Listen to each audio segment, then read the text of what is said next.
Karena tidak cukup puasa kita hanya mencari pahala, kita mencari ridho. Banyak orang mencari pahala tapi tidak mendapatkan ridho. Tapi ketika orang itu mencari ridho dari Allah, maka puasa ia dapat, surga ia dapat, kebahagiaan ia dapat, terhindar daripada azab ia dapat, terhindar daripada mara bahaya dan petaka ia dapat. Jadi ketika dia mengharapkan ridho, Allah akan jaga dia, Allah akan pelihara dia. Ketika dia mengharapkan ridho dari Allah atas ibadah yang dia lakukan, Allah akan berikan ridho kepadanya dalam bentuk insya Allah dia masih mati dalam keadaan husnul khatimah dan dia akan bertemu dengan Allah dan Nabi-Nya. Hadirin ma'asyiral Jumat rahimakumullah. Kemudian di dalam bulan Ramadan yang sangat mubarakah ini, kesempatan kita untuk memperoleh ridho yang kami sampaikan tadi dari Allah Subhanahu wa taala itu penting sekali. Di samping kita berpuasa, kita juga mengeluarkan zakat. Zakat ini tidak hanya di dalam bulan Ramadan, tapi zakat ini di bulan-bulan yang lainnya pun kita perlu mengeluarkannya berdasarkan kemampuan yang kita miliki. Kata Allah Subhanahu wa taala dalam Al-Qur'an bahwa keluarkanlah rizki yang telah aku berikan kepadamu. Wa anfiqu mimma razaqnakum min qabli ayyatiya ahadakumul maut. Allah di situ tidak bilang sebelum datang waktu puasa. Allah di situ tidak bilang sebelum datang lebaran. Tapi yang di situ dikatakan min qabli ayyatiya ahadakumul maut. Sebelum datang waktu matimu. Wa anfiqu, belanjakan, keluarkan mimma razaqnakum, apa-apa yang telah aku rizkikan kepadamu. Apakah itu dalam bentuk mobil, apakah itu dalam bentuk rumah, apakah itu dalam bentuk perhiasan, apakah itu rezeki dalam bentuk sawah, apakah itu rezeki dalam bentuk peternakan yang Allah rizkikan kepada kita. Nafkahkan kata Allah, min qabli ayyatiya ahadakumul maut, sebelum datang waktu matimu.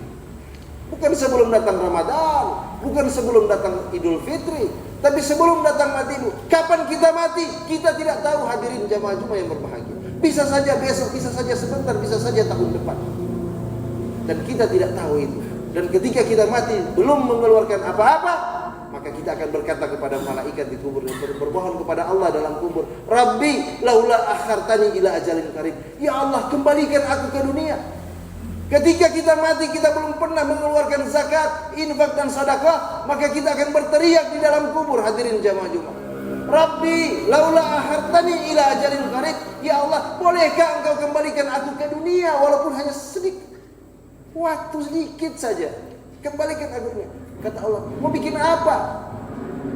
Fa asaddaka wa aku minas salihin. Aku akan berzakat, aku akan bersedekah, aku akan berinfak sebagaimana orang-orang yang soleh lainnya. Di dalam kubur kita akan berteriak seperti itu. Maka berzakat, berinfak, bersedekah tidak mengenal waktu. Dan ini bukan menakut-nakuti. Ini ayat di dalam Al-Quran. Wa anfiqu mimma razaqnakum min qabli ayyatiya ahadakumul maut fayaqula rabbi laula akhartani ila ajalin qarib fa asaddaqa wa akum minas salihin. Itu ayat. Belanjakanlah, nafkahkanlah rizki yang telah aku berikan kepadamu sebelum datang waktu matimu.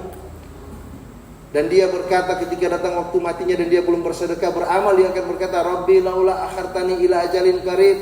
Ya Allah, keluarkanlah aku ke dunia walaupun hanya sedikit waktunya, walaupun hanya sebentar saja. Untuk apa? Fa asaddaqa wa akum minas sholihin. Aku akan bersedekah sebagaimana orang-orang yang saleh. Maka kita hidup ini insya Allah diberikan petunjuk selalu oleh Allah Subhanahu wa taala di mana saja kita berada, kapan saja kita berada, untuk kiranya menjadi orang-orang yang baik, orang-orang yang selalu mengamalkan ajaran Allah, mengamalkan ajaran Rasulullah SAW dan mengamalkan Al-Qur'an. Al-Qur'an tidak hanya sekedar kita baca, Al-Quran tidak hanya sekedar kita pajang, tapi kita harus mengamalkan isi yang ada di dalam Al-Quran. Salah satunya berzakat, berpuasa, bersolat berjamaah. Salah satunya adalah berbakti kepada kedua orang tua. Banyak kebaikan-kebaikan yang kita ambil dan kita amalkan, tapi kita tidak sadari bahwa itu bagian daripada implementasi beriman kepada Allah. Kita hanya menyadari bahwa kita seorang muslim dan kita menggugurkan kewajiban itu saja, tapi tidak pada tujuan kewajiban itu yang kita dapat. Kita hanya sekedar menggugurkan kewajiban, tapi tidak pada tujuan kewajiban itu yang kita peroleh. Maka itu sangat merugi. Maka dari itu kita kembali Kita kembali merubah niat kita bahwa puasa adalah bukan sekedar menggugurkan kewajiban, tetapi tujuan puasa adalah untuk menjadikan kita sebagai orang-orang yang bertakwa di sisi Allah Subhanahu wa taala.